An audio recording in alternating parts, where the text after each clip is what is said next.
Bismillahirrahmanirrahim. Assalamualaikum warahmatullahi wabarakatuh. Alhamdulillah wa syukurillah wa la haula wa la quwwata illa billah. Teman-teman, rekan-rekan, adik-adik, mahasiswa PGMI Ummah Masjidah yang dirahmati dan dimuliakan oleh Allah Subhanahu wa taala, insyaallah di kesempatan yang singkat ini kita akan mencoba untuk live streaming di akun YouTube kita sebagai ganti dari perkuliahan tatap muka. Maka proses dari perkuliahan dan pengembangan tatap muka dari kali ini kita kembangkan melalui dalam jaringan yang akan kita kenal dengan daring. Di tema perkuliahan kita yang kedua ini, insya Allah kita akan membahas tentang manusia dan agama, yaitu kebutuhan manusia yang tidak lepas dari apa yang dinamakan agama. Adik-adik, teman-teman sekalian yang dirahmati dan dimuliakan Allah Subhanahu wa taala, mudah-mudahan di kesempatan ini kita masih sehat, kita masih dimuliakan Allah dengan kesempatan untuk beribadah, kita masih menikmati dinginnya cuaca di pagi hari ini, indahnya sinar matahari yang menyehatkan tubuh kita di tengah kondisi pandemi saat ini. Apa yang kita rasakan ini adalah anugerah yang Allah turunkan, yang Allah limpahkan untuk kehidupan. Apa yang kita rasakan ini membuktikan kalau manusia dalam kehidupannya dia membutuhkan apa yang dinamakan dengan agama. Agama yang menata, agama yang menjadikan kehidupannya menjadi kehidupan yang sempurna. Dari sini, kalau boleh kita sebut, mengapa seseorang itu membutuhkan sebuah agama? Maka seperti pandangan Abu Dinata yang menyatakan bahwasannya seseorang ketika beragama, dia akan memiliki the experience. Dia akan menemukan sebuah pengalaman hidup. Karena agama ini perkara batin, sangat subjektif dan sangat individualis. Tidak ada yang bisa menilai keagamaan seseorang, keberagamaan seseorang. Tapi manusia dalam hidupnya dia membutuhkan agama. Manusia dalam kehidupannya dia membutuhkan sebuah kekuatan agama. Yang kekuatan itulah sebenarnya yang akan menjadikan kekuatan batinnya, kekuatan individunya menjadi kuat, menjadi hebat. Yang kedua, ada kekuatan emosional, ada semangat dalam hidup. Mengapa kita ingin menikmati indahnya sinar matahari? Mengapa kita ingin mendapatkan kesegaran, keindahan di pagi hari ini? Ini adalah bagian kalau manusia ingin menikmati sesuatu yang indah dalam hidup. Artinya, dalam kehidupan manusia ada naluri. Dan naluri itu yang kita sebut dengan pengakuan terhadap kekuatan di luar batas kekuatan manusia. Wujudul quwwah fawqal quwwah al-basyariyah. Ada kekuatan di luar batas kekuatan kehidupan manusia. Ketika kita menghadapi kesulitan hidup, mungkin teman-teman sudah melihat apa yang digambarkan dalam 101 pada surah Al-Maidah pada paparan YouTube kita sebelumnya. Di situ kita dihadapkan pada problem hidup, kita dihadapkan pada masalah hidup, kita dihadapkan pada musibah, bencana, angin, puting beliung, ya, banjir bandang, ya, dan seterusnya. Ini adalah masalah dalam hidup kita dan kita tidak bisa menghindar. Sehingga kenapa ada agama? Karena kita butuh untuk mengakui, butuh untuk menyelesaikan masalah. Yang masalah itu sebenarnya datang dari kekuatan di luar batas kekuatan manusia. Nah, disinilah akhirnya manusia membutuhkan apa yang dinamakan dengan pertolongan. Manusia membutuhkan apa yang dinamakan perlindungan. Manusia membutuhkan apa yang dinamakan dengan sebuah kebaikan. Nah, dari sini ketika kita membutuhkan agama, maka agama sebenarnya adalah fitrah. Agama itu adalah kekuatan batinnya yang didatangkan Allah untuk kehidupan kita, dan itu menjadi sesuatu yang hebat, yang mampu mengendalikan kehidupan ini menjadi lebih sempurna. Nah, kenapa manusia membutuhkan apa yang dinamakan dengan agama? Agama kalau diambil dari definisinya, agama ini sesuatu yang tidak bisa terukur. Sulit untuk mengukur kekuatan agama seseorang, karena dia adalah fitrah yang berada di dalam batin manusia, dia bersifat gaib, ya, yang tidak mungkin manusia mengetahui apa yang ada di balik agama. Contoh, kita melihat ada sinar matahari, tapi seperti apa kita memegang matahari? Ada keyakinan, tetapi nggak bisa kita pegang, nggak bisa kita nikmati. Seperti apa wujudnya matahari yang dapat kita rasakan dengan panca indera kita. Agama yang kedua memiliki unsur kekuatan yang mengantarkan kita kepada kebahagiaan, memiliki kekuatan yang mengantarkan kita kepada kesejahteraan. Sebagai contoh, kita dengan adanya sinar matahari di pagi hari ini, kita merasa indahnya hidup. Tumbuhan segar, tanaman menjadi berbuah, ya, fisik kita menjadi sehat. Yang ketiga, ada respon emosional, respon rasa ingin tahu, respon yang kuat untuk mengambil sebuah sikap, tindakan. Mengapa ada sinar matahari?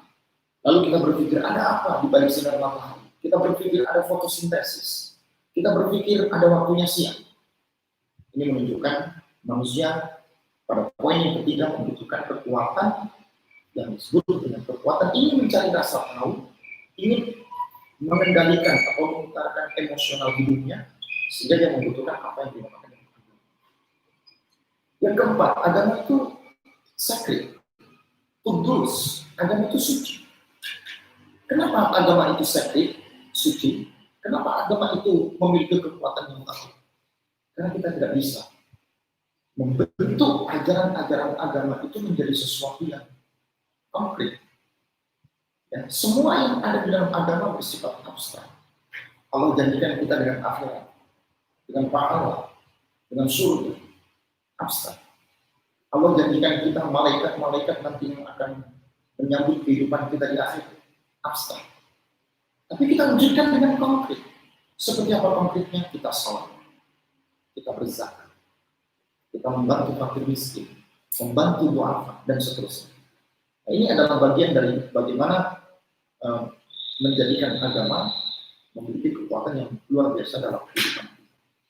Nah, teman-teman, adik-adik, sahabat sekalian, mahasiswa yang kami cintai dalam perkuliahan kita ini, ketika kita mengatakan manusia membutuhkan agama, maka kita harus mengetahui di mana sebenarnya letak fungsi dan kedudukan agama itu dalam kehidupan kita.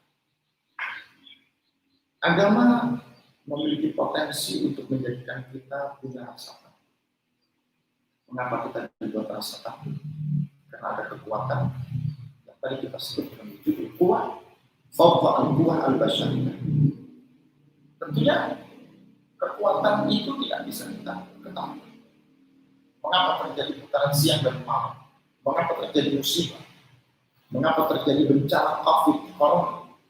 Ini adalah kekuatan yang kita tidak tahu dari mana.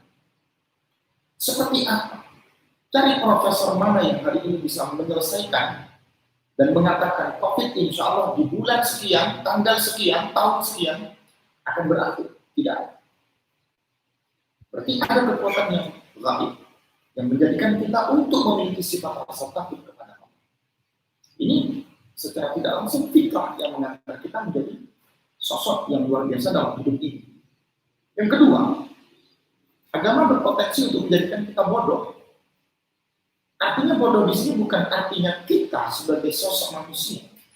Ketika kita tidak mau mengenal agama, ketika kita tidak mau mempelajari apa rahasia di balik yang gaib dari kekuatan yang Allah punya, di situ kita bodoh. Tapi semakin kita mendekatkan diri kita kepada Allah, semakin kita mencari kebaikan dan kemuliaan, semakin kita tidak merasakan makna.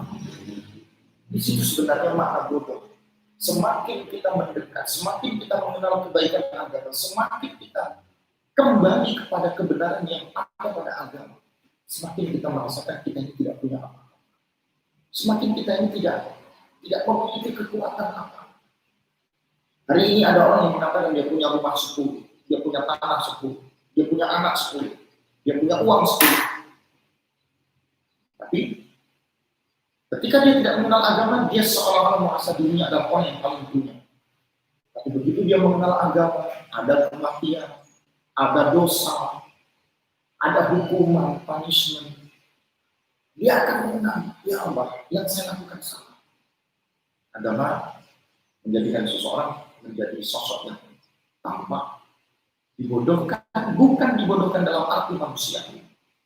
Dia benar-benar merasakan kalau di dalam kehidupannya ada sesuatu yang luar biasa yang membentuk dirinya ingin memiliki rasa tahu dalam hidup. Sehingga ketika semakin banyak yang dia ketahui, semakin dia merasa dirinya adalah orang yang benar. Nah, disinilah ketika agama disandingkan dengan manusia. Ketika agama dihubungkan dengan kehidupan manusia, maka manusia semakin merasakan dirinya adalah sosok yang selalu cenderung pada nafsu kemanusiaan. Ketika manusia mampu mengukur dengan agama, maka disitulah manusia semakin mampu mengendalikan nafsu kemanusiaan. Yang kedua, ketika manusia dihubungkan dengan akal untuk apa dia berpikir, manusia akan merasakan ternyata akalnya tidak mampu untuk mencerna, mengamati, melihat. Keterbatasan akal pada posisi kedua mengatakan bahwasanya manusia tidak mampu tembus apa itu surga. Manusia tidak bisa melihat seperti apa wujudnya benda-benda langit. Kecenderungan untuk mengakui bahwasanya manusia memiliki keterbatasan akal sangat dibutuhkan. Yang ketiga, manusia akan merasa dia cenderung untuk melakukan sebuah keburukan. Dia selalu dekat untuk melakukan kemaksiatan. Semakin dia mendekatkan kepada agama Allah, semakin dia benar-benar berada pada agama Allah, semakin dia merasa kalau tidak seharusnya dia melakukan sesuatu yang buruk dalam hidupnya, tapi seharusnya dia mendekatkan dirinya kepada Allah untuk mengakui kalau dia adalah sosok yang seharusnya kembali kepada jalan itu. Adanya godaan yang terjadi di luar, adanya taklid, yaitu sesuatu yang mengikuti sesuatu tetapi dia tidak mengetahui apa yang sebenarnya yang benar. Ini menunjukkan keterbatasan manusia dengan segala hal yang ada dalam kehidupan. Nah, sebagai penutup ada beberapa aspek yang dapat kita lihat. Ya, karena perkuliahan ini kita tidak perlu lama-lama di live YouTube ini. Ya, sebagai penutup saya akan menyampaikan 5 poin yang penting dalam hidup kita. Mengapa kita perlu beragama? Ya, sebagai inti core daripada perkuliahan kita di pagi hari ini. Mengapa kita membutuhkan agama? Yang pertama, agama adalah fitrah yang Allah berikan untuk manusia. Apa yang kita kenal dengan fitratul basyariyah. Ya, agama itu adalah fitrah yang sudah Allah turunkan dan harus ada dalam kehidupan manusia. Fa'akim wajhaka lid-din hanifah, maka hadapkanlah wajah kalian kepada agama Allah yang lurus. Fitrahullah allati fatara an-nasa 'alaiha, fitrah Allah yang sudah Allah fitrahkan dalam kehidupan manusia. Ada pada surah Ar-Rum surah 30 ayat 30. Jadi potensi kenapa manusia membutuhkan agama, poin yang pertama karena agama adalah fitrah. Agama adalah sebuah kebutuhan yang harus ada dalam kehidupan manusia. Melihat dari berbagai macam sisi yang tadi sudah sedikit kita kembangkan. Yang kedua, ada titik kelemahan dan ada titik kekurangan dalam kehidupan manusia. Disitulah manusia membutuhkan agama. Allah ini menciptakan manusia dengan penuh keterbatasan. Keterbatasan indera, keterbatasan akal, keterbatasan fisik, keterbatasan kekuatan hidup. Allah memberi kekuatan dan mendatangkan kelemahan dalam kehidupan manusia. Lalu mana yang menyempurnakan? Siapa yang menyempurnakan? Agama. Maka di poin yang kedua, sebagai kesimpulan kita, mengapa manusia membutuhkan agama? Karena di dalam beragama manusia bisa menyempurnakan kekurangannya dan manusia tidak sombong dengan kelebihan. Di tengah-tengah ada kelemahan, di tengah-tengah ada kekurangan. Agama yang mendatangkan kesempurnaan itu melalui wahyu, melalui ilham, melalui mimpi baru, melalui proses tazkiyatun nafsi, mensucikan dirinya, dan seterusnya. Yang ketiga, mengapa manusia membutuhkan agama? Manusia dihadapkan pada poin yang ketiga, ada yang kita sebut dengan tantangan manusia. Hidup ini adalah tantangan. Hidup ini adalah masalah. Kehidupan yang Allah datangkan dalam kehidupan kita, ini adalah kehidupan yang bermasalah. Bukan untuk menambah masalah, tapi menyelesaikan masalah. Seperti dalam tayangan YouTube kita yang sebelumnya. Artinya apa? Kita ini dihadapkan pada tantangan. Ada tantangan kebaikan, ada tantangan keburukan. Kebaikan bisa menjerumuskan manusia pada keburukan ketika manusia tidak sadar apa hikmah di balik kebaikan itu, dan keburukan juga bisa mendatangkan kebaikan. Karena setiap yang Allah datangkan dengan keburukan pasti di baliknya ada hikmah ketika manusia mampu mengambil kebaikan dalam hidup tersebut. Nah, disinilah pada poin yang ketiga, mengapa manusia membutuhkan agama? Karena manusia dihadapkan pada tantangan dalam kehidupan. Manusia memiliki tantangan, entah itu tantangan dari dalam maupun dari luar. Ya, tantangan dari dirinya maupun dari apa yang ada di luar kehidupan. Nah, yang keempat, mengapa manusia membutuhkan sebuah agama? Maka kita dapat mengambil adanya sebuah potensi kegagalan.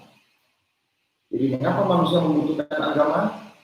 Maka di poin yang keempat, ada potensi-potensi kegagalan dalam kehidupan manusia. Sejarah kehidupan para nabi-nabi terdahulu. Bagaimana kaum Ad, kaum Samud, bagaimana kehidupan Nabi Nuh, Nabi Lut, ada kaum Sadum, ada kaum Amor.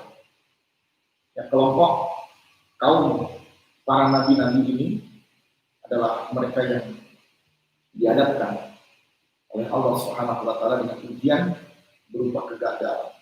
Hanya dikarenakan tidak menginginkan untuk mengikuti agama, menata kehidupan ini menjadi kehidupan yang terbina, terarah, terkembangkan dengan baik, sehingga kita mampu memiliki potensi untuk mengembangkan hidup kita sebagai manusia yang bermanfaat dan bermanfaat. Teman-teman, adik-adik sekalian yang dirahmati dan dimuliakan Allah Subhanahu wa taala, saya rasa cukup dalam kuliah di live YouTube kita. Insya Allah kita akan buat beberapa gambaran-gambaran tentang perkuliahan yang lebih mengenjoykan, bisa dalam Zoom meeting, bisa dalam diskusi elemen kita atau dalam YouTube ini. Silakan bisa berkomunikasi, bisa berkomen apa yang Anda setuju dan apa yang Anda tidak setuju, apa yang dapat Anda pertanyakan dan diskusikan, silakan bisa di YouTube. Juga dapat dibuka e-learning-nya dengan enroll code-nya. Silakan di dalam kode tersebut Anda dapat mengikuti proses apa yang didiskusikan dan dipertanyakan, bahkan ditugaskan di dalam perkuliahan tersebut. Mudah-mudahan tatap muka yang 20 menit ini memberi sebuah gambaran tentang apa hubungan antara manusia dengan agama, apa yang menjadikan manusia membutuhkan sebuah agama, sehingga gambaran singkat ini dapat digunakan sebagai pembuka yang mengantarkan perkuliahan Anda pada e-learning atau daring lebih kuat, lebih enak sebagai ganti daripada tatap muka kita seperti biasanya. Mohon maaf atas segala kekurangan, terima kasih atas perhatian. Mohon untuk mengikuti dengan lebih seksama dan silakan berdiskusi dan berkomentar dalam fasilitas yang sudah kita fasilitasi. Bila taufik, mohon maaf atas segala kekurangan. Assalamualaikum warahmatullahi wabarakatuh.